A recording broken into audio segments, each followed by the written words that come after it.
Hello, video people, and welcome to the pre-show of Daily Tech News Show. I almost started to introduce you, but then I'm going to introduce you in like 2 minutes. Yeah. That seems like overdoing it. Yeah, that's a lot of introductions. Yeah, all right, as long as we're all cool with that. Roger's already hiding. We're all good. I don't even know if we need to do the early... I don't think we do need to do the early video start for technical reasons anymore, but so many people said they like it, and I'm not sure why. Wait, what do they like? They like having me start the video a couple of minutes before the show actually starts. I thought they didn't like that. No, a bunch of people said they liked it. Oh, okay. Like, yeah, we love the behind-the-scenes feel. The behind the scenes. So we'll just sit here quietly for 2 minutes. Yes. Well, Belmont left the channel. So I'm trying to oh no, she did. Wants me to bring.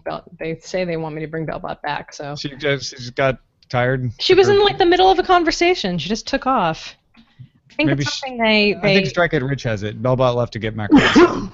Macaroni salad for sure. Or Zoe might be right. She might have left to get bacon. Possibly bacon macaroni salad, which sounds delicious. No, yeah, she can't. Weird. Yeah, I can't bring her back for right now. Oh, all right. She's busy. Well. Sorry, kids. She's busy. She's got other things going on in her life, clearly. Now I want to try making macaroni salad with bacon in it.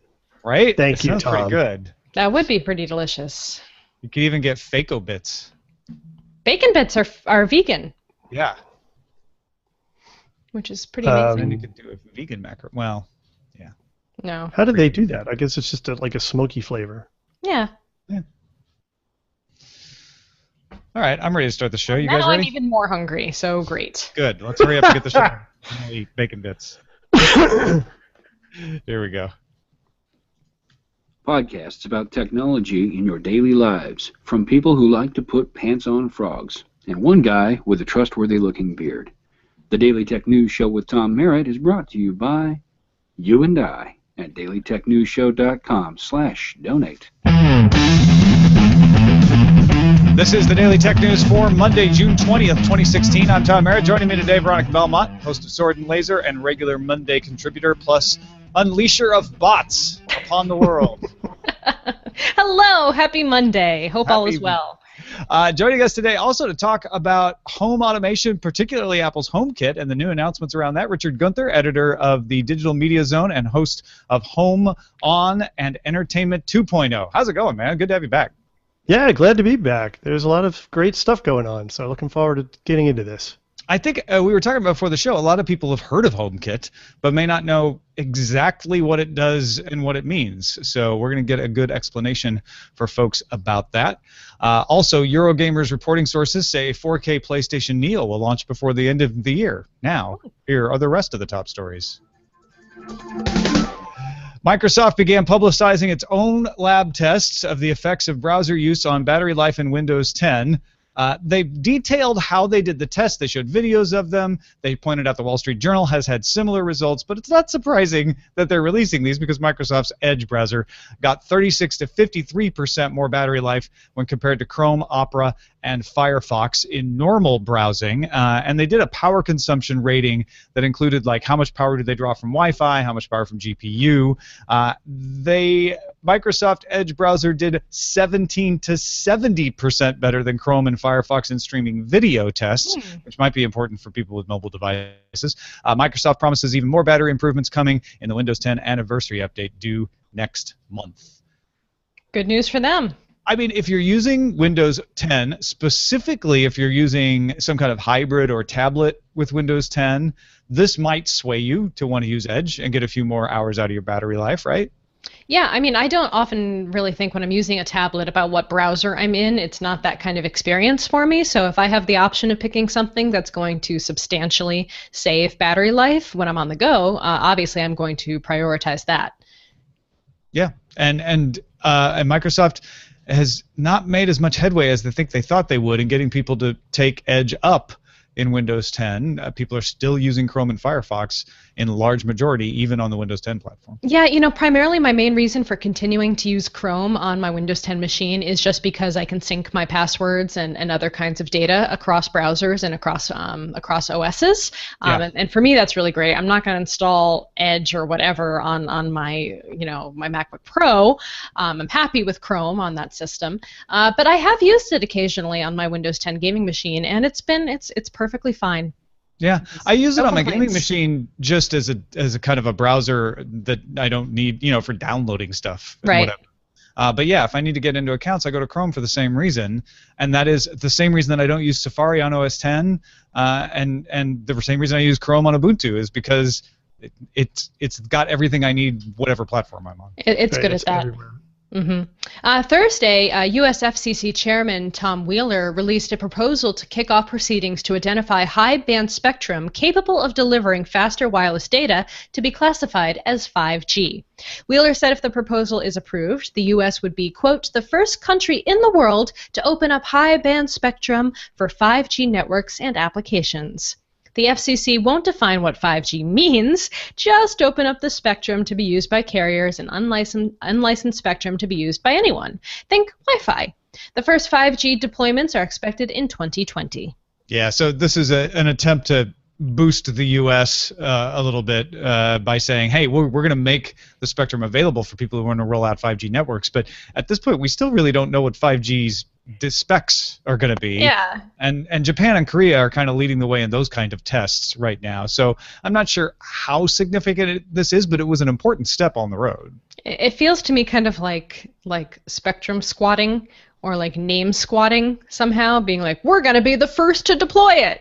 This thing that we don't have yet, really. Well, it's interesting because the FCC is the one that has to do this in order to give the companies the spectrum they need to roll out 5G, and the different spectrum here will mean it's not very good at penetrating walls.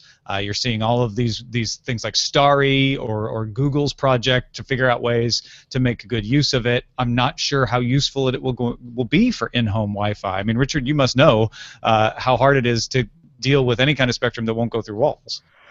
Absolutely. And I'm in an area where I can't even get LTE in my home, basically. It's ridiculous. Yeah. A lot of people are probably like, could you just bring me 4G first? Yeah. Baby steps. Chattanooga Mayor Andy Burke is telling folks that the city's gigabit internet is a major factor in the city's economic success, attracting startups, lowering unemployment, and improving the city's reputation. He's not going so far to say it's the only contributing factor, but he does say it plays a part. A recent Consumer Reports survey showed that Chattanooga's ISP and Google Fiber are the only two of 30 ISPs with a positive consumer satisfaction rating. A state law prohibits Chattanooga from expanding its service beyond where it is already. The FCC is challenging that law. Tennessee as a whole is one of the least connected states in the U.S., even with Chattanooga included. Wow. Well, that's great. I love this, too, that as Google Fiber and other, fast broadband connections are expanding to other parts of the country, that we're seeing these little hubs, these mini hubs of technology start to sprout up. And I think that's really cool, especially when cities like San Francisco and New York and Los Angeles and Austin increasingly are becoming a lot more expensive because they have this infrastructure built in. Now startups can move somewhere where the rent is a little bit lower, they can get more for their dollar. There's, they can attract talent and actually give them places to live that are affordable. I mean, these are big draws for a lot of young companies. Yeah, and it's an inspiration to other cities if their state governments aren't battling them along with carriers to prevent them from rolling their own, to explore the idea. We mentioned last week about the Idaho city that is actually providing competition over its fiber in a unique way, so they can just go and switch their ISP at a website whenever they want. I like to see multiple things. I also like to see what they're doing in Austin, where Austin is just making it easy for AT&T to roll out fiber and Time Warner to continue to increase speeds, and Google is in there now, and you get competition that way. There are different ways to do it, and it's interesting to see the different deployments. Yeah, what frustrates me about this is the artificial limits that the state has imposed on that competition here. Chattanooga is in a position where they can't expand anymore. And I mean, I have a colleague who's right outside of the service area for the Google Fiber. And at this point, unless the state law changes, there's no way that he'd be able to get this service. And this kind of old legislation that's still protecting the old providers is just driving me crazy. We have to see that challenged. Moving on, Twitter announced it has purchased London-based Magic Pony technology and its 11 PhD-holding employees to become the, quote, European home base for Twitter's machine learning efforts. The Verge notes that earlier this year, Magic Pony showed how its algorithms can improve the resolution of low-res images using ordinary graphics cards. Twitter CEO Jack Dorsey posted that Magic Pony will help make Twitter the first and best place to see what's happening in the world. You know what Twitter needed? A Magic Pony. Look, okay, the reason this company is named Magic Pony is when they showed off their algorithm, which, by the way, anybody who watches Silicon Valley on HBO is going to start having Pied Piper flashbacks. But when they showed their algorithm, people were so impressed. They're like, you've created a Magic Pony here. This is like something that no one's ever seen before. So hence the name. It is a really good algorithm. It does a specific thing that may be hard to explain. Another Silicon Valley reference. Hold on. Is that a phrase? A Magic Pony? That's a thing? I don't think that's a thing. Sort of. I don't think that's the kind of thing you hear enough that you're like, well, clearly this is the name of our company. We're Magic Pony. That's kind of the point. Is it's a phrase that I'm sure other people had mentioned before. It's a fantasy trope, right? The Magic Pony. Is it? Yeah, isn't it? Well, there's My Little Pony. There's like Magic Pony. I don't think Magic Pony is a thing. You're just questioning the whole premise of ponies being magical. Here. I feel qualified to say that I don't think the Magic Pony is a fantasy trope. And I'm sure other people are going to send me lots of examples of All this. Right. But fair enough. But so then the person who said this gets even more points for creativity, no? Yeah, okay. I buy that. It's like a Magic Pony. No one's even ever thought to create one before. But yeah, I mean, this is not a bad thing for Twitter. Don't get me wrong. I'm not trying to hate on Twitter. It is fine for them to buy machine learning. It's smart. They need to do that. They can come up with all kinds of cool things if they have 11 PhDs working on machine learning. But I think a lot of folks are skeptical that Magic Pony is the hit that will save Twitter. And maybe that's not what Twitter's trying to say here. But Jack Dorsey is being a little poetic when he's like, it's going to make us the first and best place to see what's happening in the world. It's going to make image recognition better. Yeah. It's going to improve video so it looks nicer, but it's not a magic bullet. It's a magic pony. Yes. Nicely done. Like, did they mean they couldn't have said unicorn because that means something completely different in this context. Yeah, right. It's not a unicorn. Twitter's not even a unicorn, I don't think, at this point. But yeah, the machine learning is great, but I'm not really seeing the correlation, as you said, between that, which will definitely improve the service, versus the first and best place to see what's happening in the world, unless by searching for things that are happening in the world, you have a better time finding those things because of the machine learning. Yeah. And maybe there's some NDA research. I mean, all we know publicly is what Magic Pony does with this video algorithm. Maybe they have some stuff under the hood that Jack Dorsey learned about and is like, oh my gosh, this is going to change the game. Yeah. And we'll see that within the next 6 months or so. That'd be cool. Mm-hmm. Waze just launched a cool new feature, starting in Los Angeles. For me, that is the best news of the day. It automatically bypasses complicated intersections. You know, the ones that don't have a traffic light, and so it's impossible to turn, a constant flow of cars, maybe limited visibility because of the way buildings are built or trees are. By default now, the app will calculate the best itinerary for an efficient ETA with as few of these difficult interchanges as possible. Waze worked with the city of Los Angeles to identify troublesome spots, like that one in Beverly Hills where they always tries to make me turn left across 6 lanes on Olympic Boulevard. It's practically impossible. Anyway, users can also suggest problematic areas in the app. Waze intends to expand the feature to New Orleans soon. You know what I hate? Waze. Oh. Whoa, this may be bigger news than Waze adding the ability to avoid hard left turns. Why do you hate Waze? I hate it because it's a stupid battery hog. It's a stupid battery hog, and I hate it, and I'm using Google Maps now, and I think Waze is stupid and mean, that it makes people drive down little residential streets that traffic has no business being on. And I think it's Tell me, Veronica, do you live on a side street that often is inhabited by traffic being sent down by Waze? I don't, Okay. fortunately. But I have seen it happen. I have been a contributor to that happening, and I feel bad about that. I am on one of those streets, although Yeah. I believe my street, people were doing it before Waze, but it's definitely an alternate route for Waze, and at certain traffic times it just get clogged up. But mostly I hate the battery life suckage. You know, battery life has been better on Waze lately. It has not been nearly as bad. They've done a lot to improve it. In fact, I think Snapchat downloading video in the background is a much bigger battery suck now. Maybe that's it. Are you blaming Waze No, for Snapchat's ills? No, I'm not. I've checked the battery usage. It's always Waze. It's I don't know. I turned it off finally for good. I cannot stand seeing the location icon on all the time. So I disable that in every app that allows me to do that on a case-by-case basis. And if you say that my location has to be on all the time for it to work, F that. No, not going to happen. No, you really don't need my location on all the time. You don't need it. Yeah, I know you do all these background things like updating traffic routes and blah, blah, blah. Just do that when I turn it on. Do that when I turn it on. No, that's fair. That's fair. Richard, do you have these problems? Are you looking forward to this coming to Waze?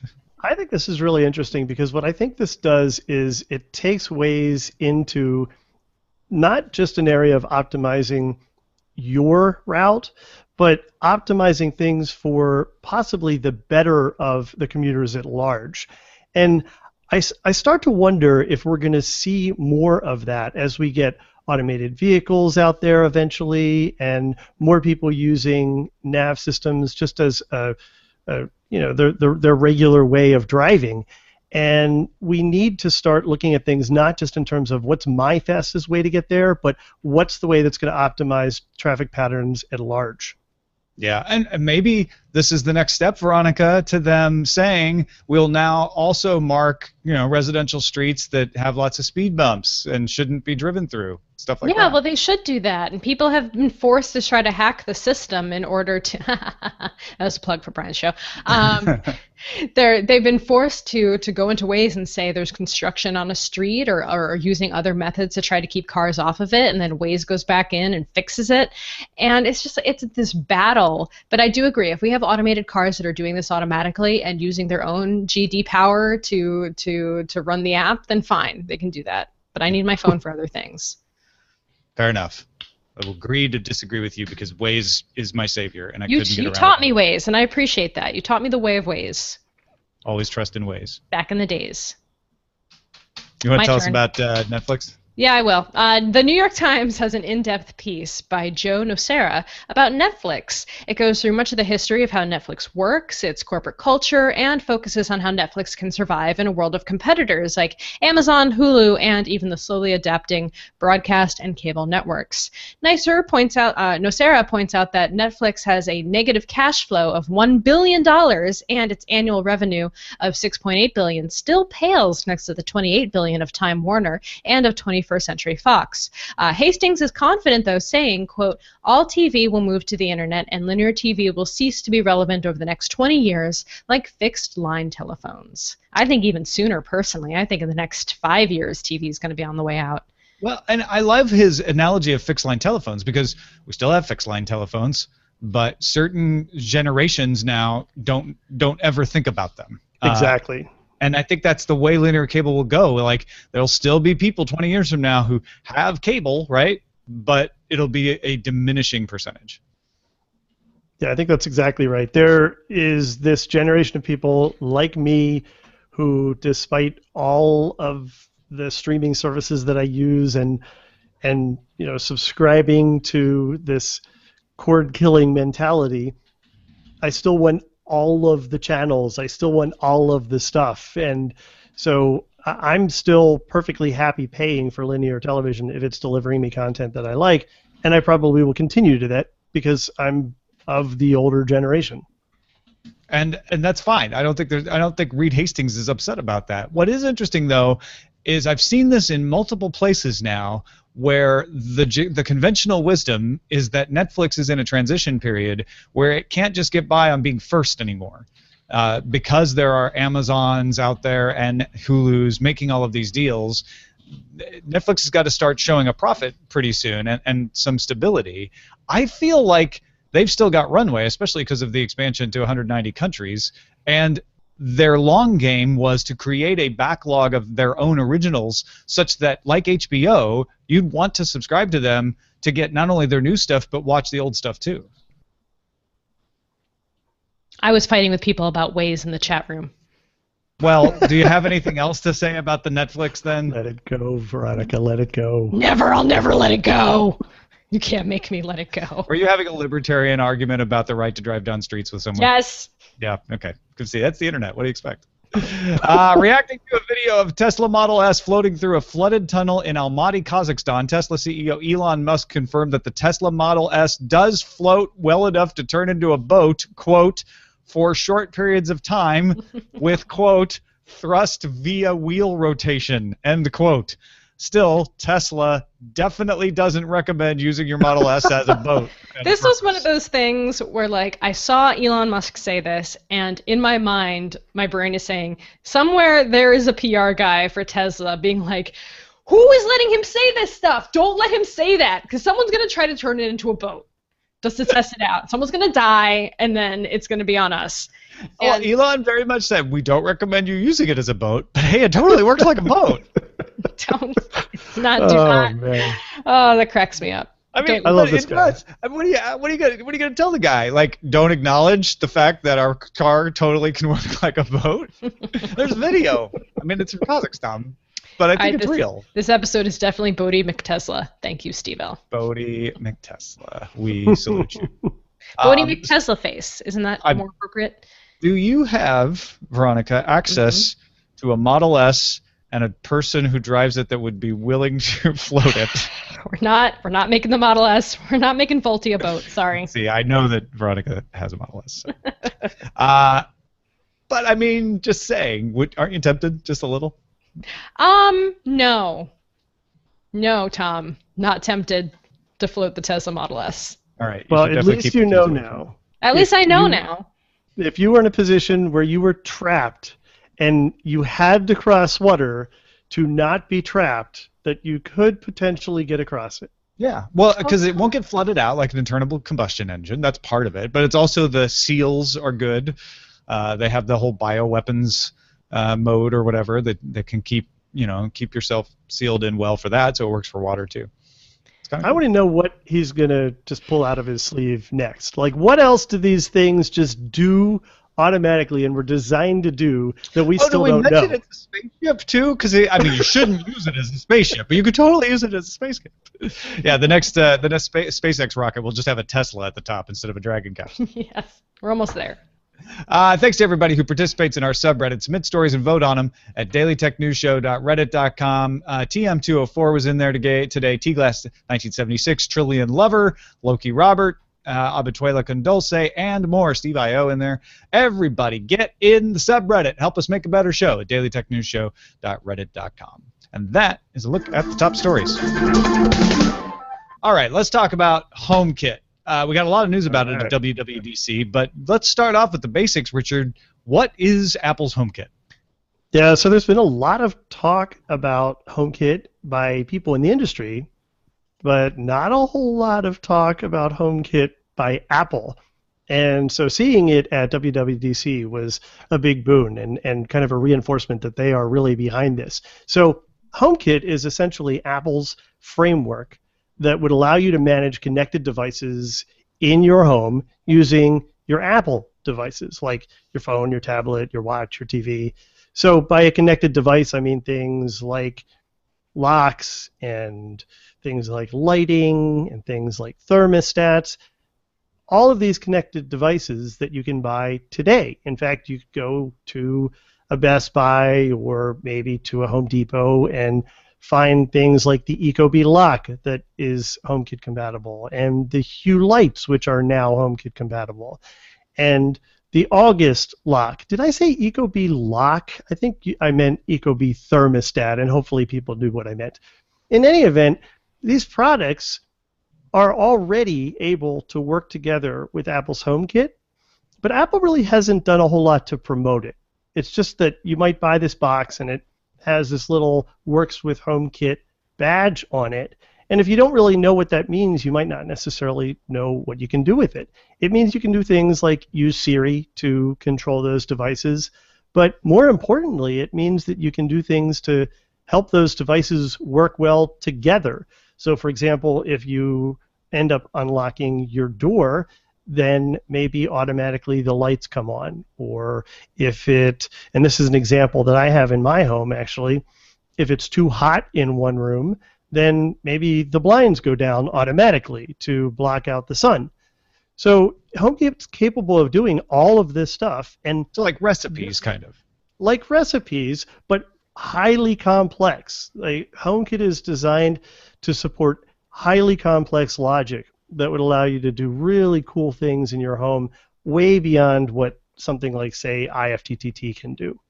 And so the fact that this is built into all of your Apple devices, like iOS devices and your TV with Apple TV, it just means it's there for you already. Now we have to get people to know about it and use it.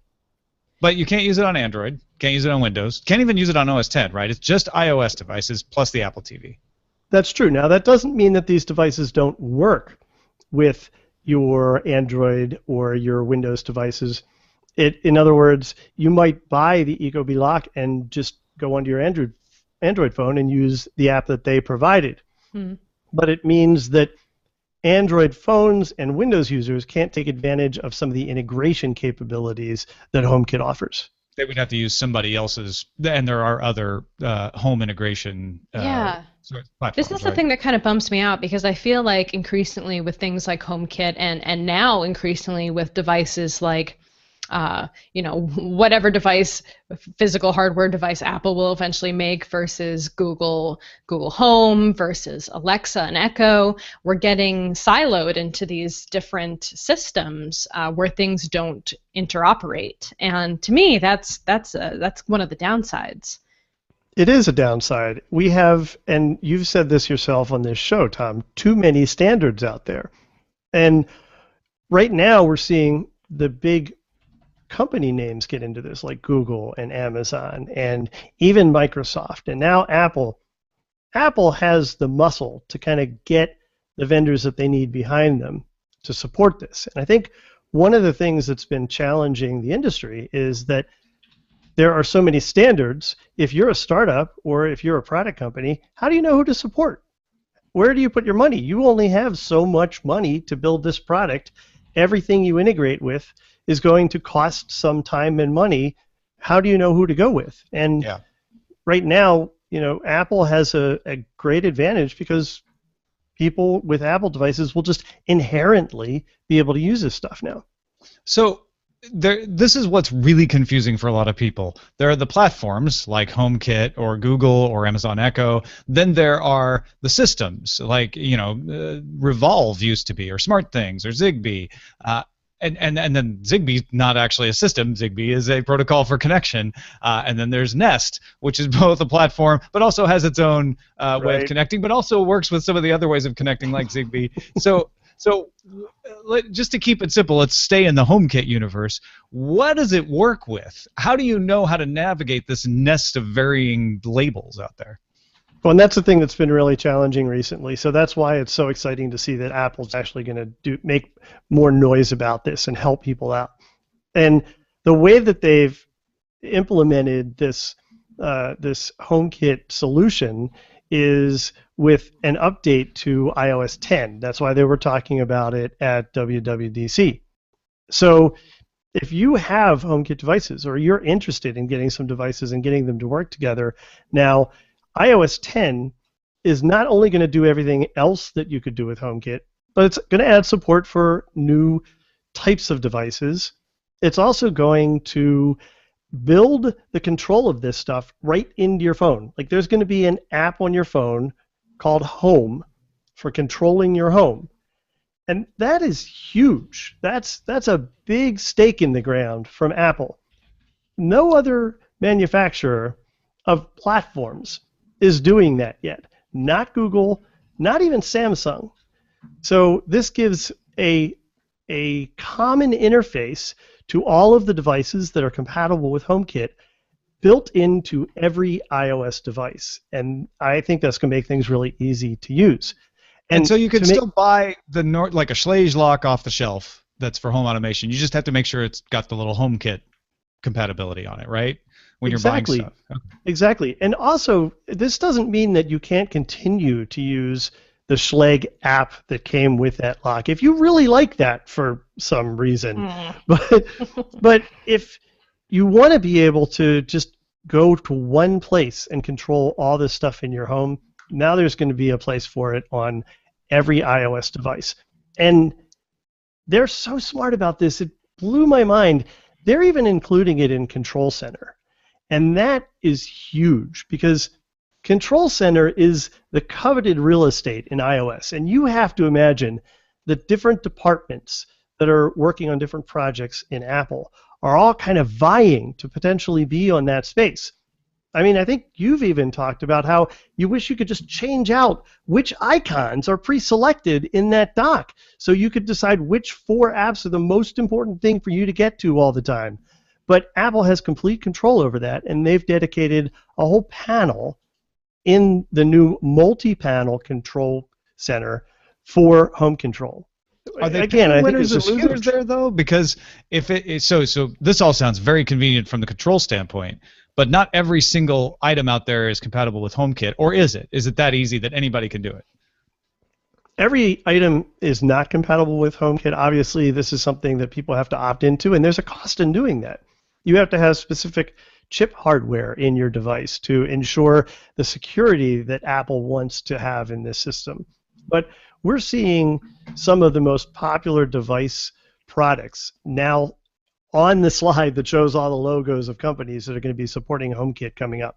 It includes things like Ring, that makes the very popular video doorbell, Canary, which is kind of a single-point home security solution with a camera, Leviton, which is known for years for lighting solutions, Yale. So now basically they have Schlage, Yale, and Kwikset, the 3 major lock manufacturers. You're going to be able to find these things everywhere. Now, does it leave people out in the dark? Well, not necessarily. You could still choose instead to buy products that are all compatible with your Nest and just get everything working through Works with Nest. That works too, but that's a different ecosystem. And one of the things the consumers are going to have to figure out is which system offers the benefits that are most valuable to me. So you just to wrap it up, and you kind of touched on this already, you need an iOS device to take advantage of Home, obviously. It's going to come in iOS 10, which is coming out later this autumn. And for outside of the home control of things, you'll either need Apple TV, which with the home button, but there is another option, right? Right. Now, you've always been able to get to the home devices through the Apple TV since Gen 3 of the Apple TV. But now they're actually going to make that the brains. Like if you leave and you have all of these rules in place and those rules are going to run off of your Apple TV, or if you have an always home iPad somewhere in the house, and let's face it, we're at generation 7 of the iPad now. Many people who are probably into home automation tech would very likely have a spare tablet around. And that tablet can act as another source to be the controller. The idea is you don't need a hub. These devices that you have in your home act as the hub. And so you can build a system in your home without having to add additional hardware. All right. Well, if you guys want to find out more about this, and there's lots more to find out, definitely check out Richard's show at thedigitalmediazone.com, Home On. It's Digital Media Zone, thedigitalmediazone.com/home-on. And you're also on Home Tech FM recently doing a deep dive on this stuff. Yeah, I was on that show just last week, and we ended up spending about an hour or so talking about the announcements at Apple and really going deep on what's good about the new HomeKit stuff, and what's bad about it. So, it's not all good news, but I'm very excited to see what they're doing and looking forward to it coming out in the fall. All right, let's get to our pick of the day. It's public. It's public because we're telling you about it, but it's also called Public. The name is Public.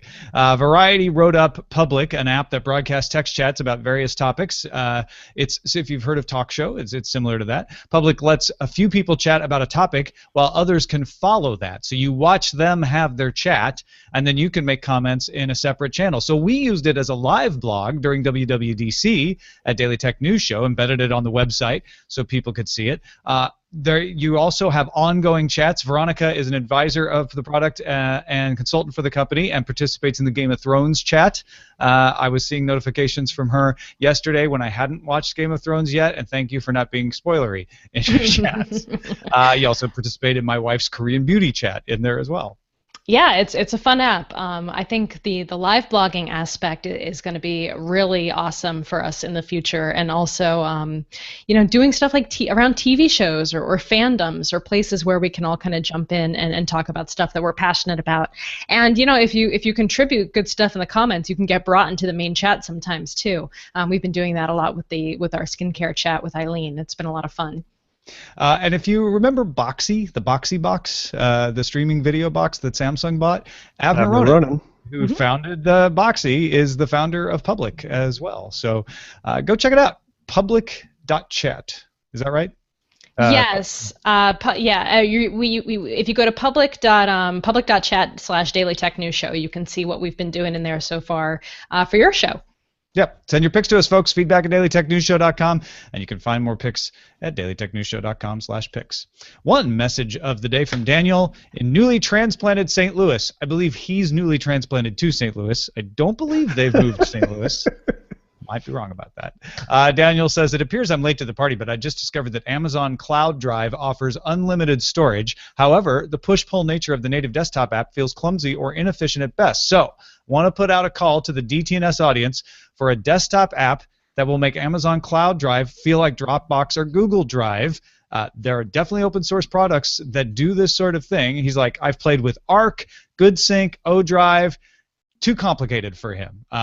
They don't necessarily accomplish what he wants. So he said ODrive is the best. A nice added feature of being able to right-click on any folder and say sync with ODrive. However, with a yearly subscription of $100, cost is a little much for what I feel like should be a one-time cost. So if you have any alternatives for that sort of thing, I know there's a G Drive project out there, but I don't know if it works with Amazon. But there are a lot that work with the Amazon Cloud Services. So send them in, feedback at dailytechnewsshow.com, and help a Daniel out. Also, Daniel, go try some toasted ravioli, order some Imo's Pizza, and become a Cardinals fan. You'll fit right in. That is it for this episode of Daily Tech News Show. Thank you, Richard Gunther, for joining us, man. Glad to be here. Always a good time. Let folks know, I mean, we mentioned the podcast earlier, but where else can they find you on the internet? Yeah, so you mentioned that they can find the show at our site, and our site, again, is the Digital Media Zone with the word "the" in front of it, unfortunately, so thedigitalmediazone.com. And in addition to home automation tech, I occasionally write about digital and streaming media technology. So all the stuff going on with the FCC these days is very interesting to me. Excellent. Go follow Richard. It's good stuff. Veronica Belmont, where can people find more of you?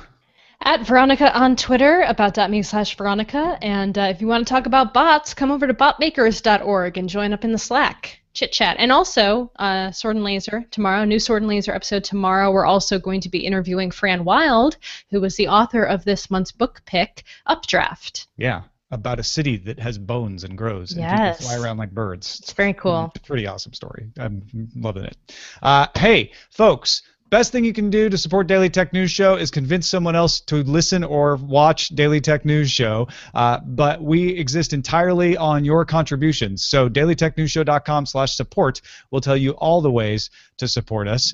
Weekends are not dormant. We're trying to make daily as possible. Go to dailytechnewsshow.com on Saturdays. Mike Range posts his hilarious weekly Tech Views blog post.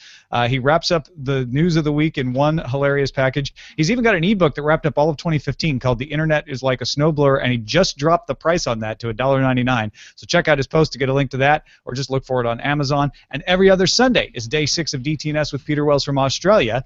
If you get us to our next Patreon milestone, which is only $800 away, you'll get him to do it every weekend. And I was on day 6 this weekend talking about WWDC and E3 with Peter, and he's got some great headlines that he caught up with as well. So go check that out if you haven't already. DailyTechNewsShow.com. Stay tuned after the audio version of the show for a look into the treasure chest, or a look into the treasure chest for the Medical Minute from Kieran on groin surgery. Trust me, it's worth listening to. It's an interesting technical advance. Our email address is feedback@dailytechnewsshow.com. You can give us a call, 512-59-DAILY. Catch the show live Monday through Friday, 4:30 p.m. Eastern at alphageekradio.com and diamondclub.tv. And visit our website, dailytechnewsshow.com. Back tomorrow with Patrick Beja. Talk to you then. This show is part of the Frog Pants Network. Get more at frogpants.com.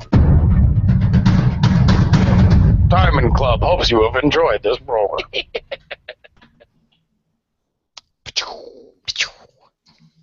Great show. Thank you, Richard.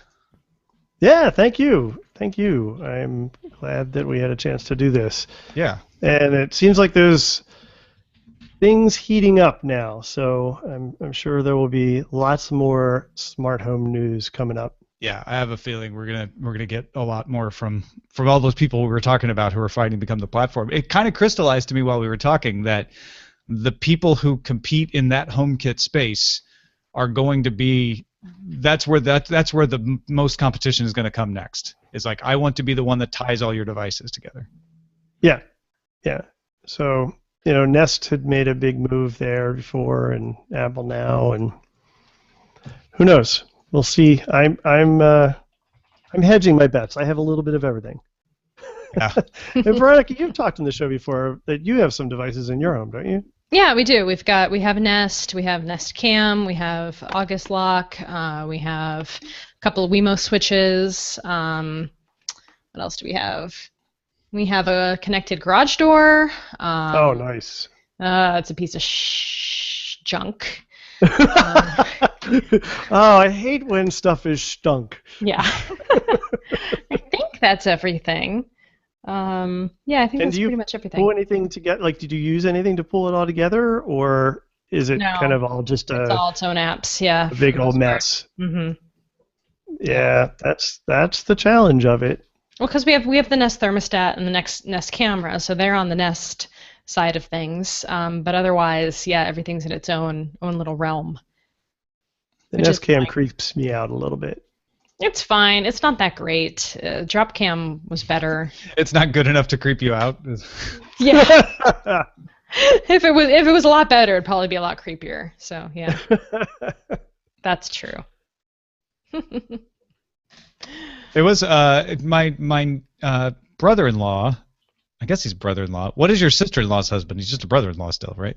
My sister-in-law's husband uses the Nest Cam to check to see if the parking spots are open. Because he has one spot in his complex that's his, and then there's some open spots, and so he'll look before he goes home just to see, like, am I gonna have to fight for parking? Do I have to gear up? Well, why? If he's got his own parking, do people take his personal spot? No, because they have two cars, right? Oh, okay. So like, he and his wife are out.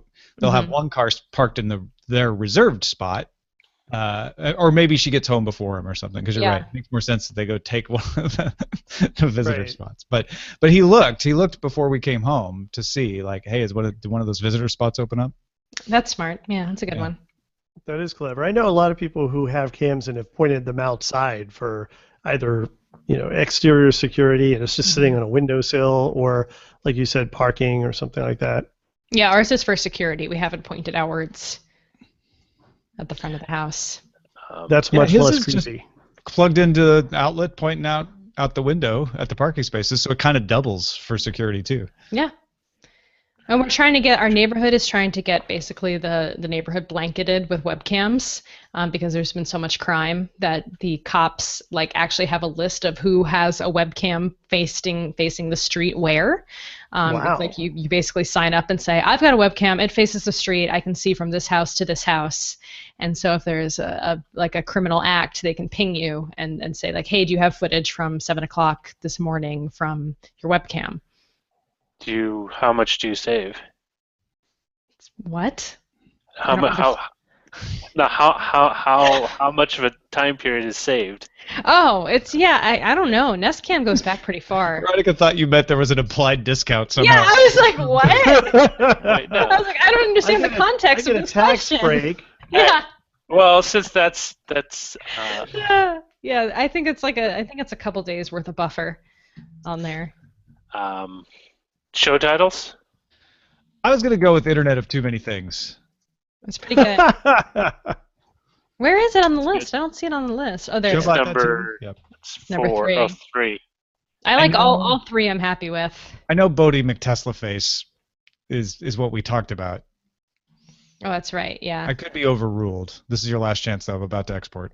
And I think for the purpose of this episode, Internet of Too Many Things is the best. Got it. Huh. Who said that it's illegal to point your camera out in the street in Sweden. You can only point it toward your house. Interesting. It's weird because it's a public space. Well, yeah. But it's the difference in laws, right? That's interesting. Because here, you can point your camera into a public space. I know this from journalism law, and so hopefully it hasn't changed in the 30 years since then. But you point your camera in a public space. You cannot point it from a public space into a private space. So, like, if you can see through a restaurant window, the restaurant could come and tell you to stop shooting through the window. Mm-hmm. But if you're just shooting people on the sidewalk, and this happened to me, a hospital came and told us to stop shooting video of people going in and out of the hospital. And we're like, you can't. We're on a public sidewalk. We're shooting people on a public sidewalk. Right. We're not seeing into the hospital itself. So you can't do anything about it. I know the Pier 39 is really tight about that out here. You can shoot people walking along, but you can't have it face toward what essentially is an open air mall. And then malls can stop you from shooting anything with video, even Periscope, whatever, because it's private property. Yeah, it's interesting how all those things are different. Till the mall cop chases you down. And Sweden, malls levitate. That's not true. Cool. So then it's Internet of Too Many Things. Yay! I do like Bodie McTesla, though. Bodie McTesla and Bodie McTesla face, both. They're definitely the popular choice for the show. Yeah. You know what's the worst? Auto-playing ads with sound. Who asked for that? I know they really. I hate that. It is. I will actually stop linking to a site that includes those because I don't want our readers to have to put up with that. Yeah, same here. So I just want to clarify. Did you guys just kind of decide to not go with the McFace solution for the name, despite the popular vote being the McFace? Okay. It's not a democracy. So title choosing is not. So art imitates life. Yeah. Title choosing is an enlightened despotism. In many ways, I can't use it. It's from what's the movie Crimson Tide, where who's the guy who plays the boat, the sub's captain? Oh, he was Superman. He was Lex Luthor. He was also in the French Connection. Yeah, Gene Hackman. Gene Hackman says to the other guy, I can't remember. Denzel Williams. Denzel Washington. I was so bad with names. Even as he said, like, we're here to defend democracy, not practice it. Maybe the Showbot is a constitutional monarchy. What if you integrated all the Internet of Things into your Belmont chatbot? Put Belmont in charge of Veronica's house? Is that what you're saying? Yeah.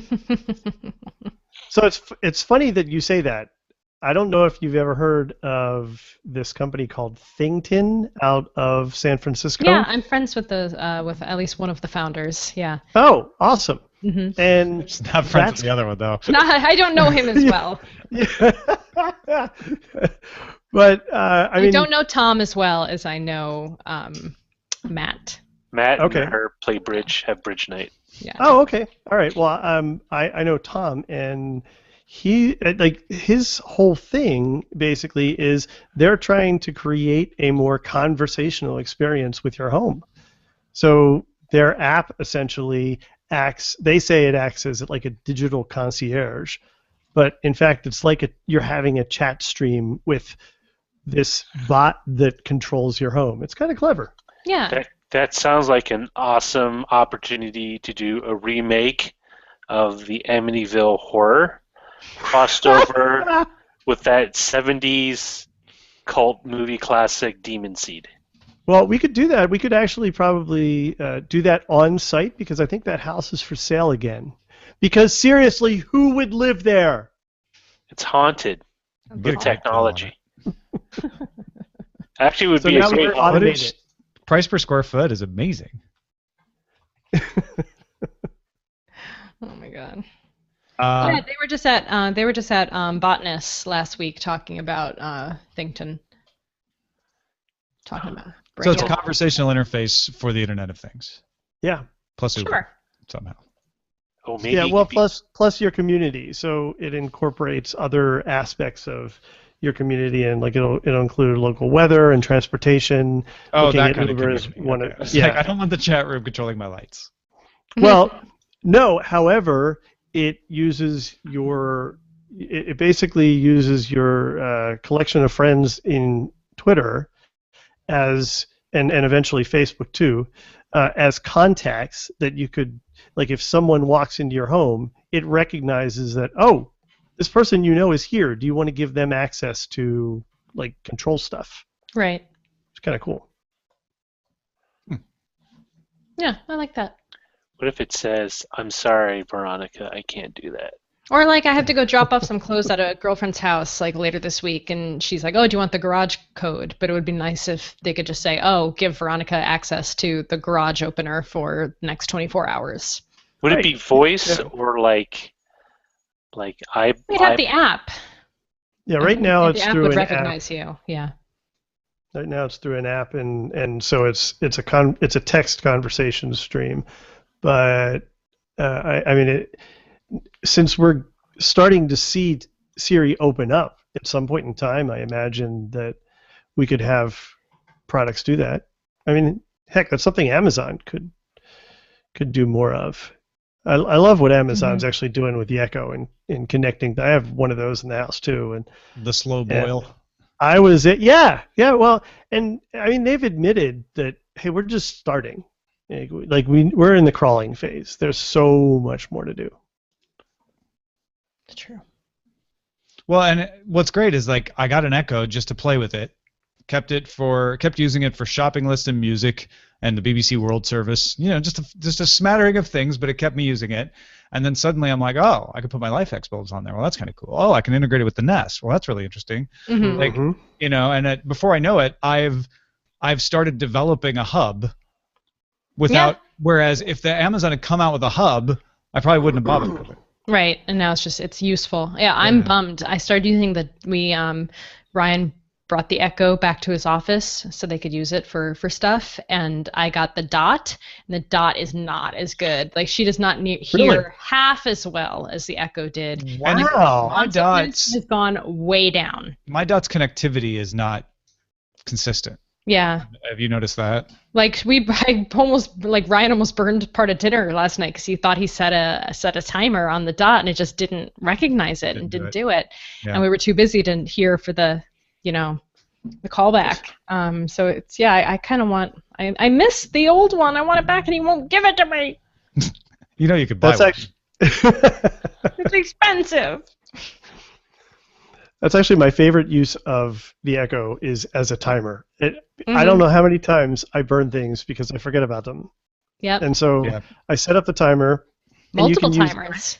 Yeah, and you can use IFTTT to do stuff like blink your lights when the timer goes off. Oh. So even if I'm at the other end of the house, my Mhm. office light will blink and the family room lights will blink. That's smart. So yeah, it's pretty cool. Yeah, I use the timer a lot too. Yeah. You could probably do that with your LifeX bulbs. Or bulb. Yeah, I should. I don't know if you've no ever reason bought more. Make an IFT thing for that. Mm-hmm. I do have Amazon set to, like, you know, turn on living room and it'll turn the lights. But I honestly use the LifeX more often to just automatically come up at sunset. Mm-hmm. So the lights just kind of come on. Right. Actually, I used to have it at sunset, and then Eileen would be sitting there like, it's really getting dark. I'm like, oh, they'll come on. It's almost sunset. And she's like, why don't you just set it for 10 minutes earlier? I'm like, oh, that's genius. That's why you're a producer. So now they come at 10 minutes before sunset. Oh my God, I'm watching this video of these bear cubs playing in a swimming pool with their mom, and it's amazing. This is what Facebook is good for. I just see the best animal video. Oh my God, they're like sitting on the floaties and like jumping all around, going down the slide. Oh my God. Bears are the best. Till they eat you. Until they eat you. It's true. Then you're just part of the bear. Yeah.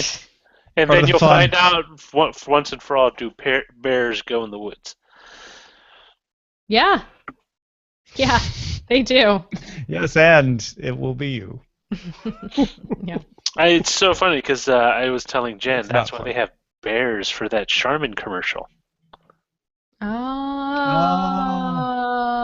Oh. In the woods? No, Yeah. really? Oh. No, the commercial with the Charmin, the bears. That's why. I never got that. That's hilarious. Oh my God, you just blew my mind. Scales have fallen from our eyes, Roger. Wow. Amazing. Really? No one picked up on that? No! Seriously, Roger, that just made my day.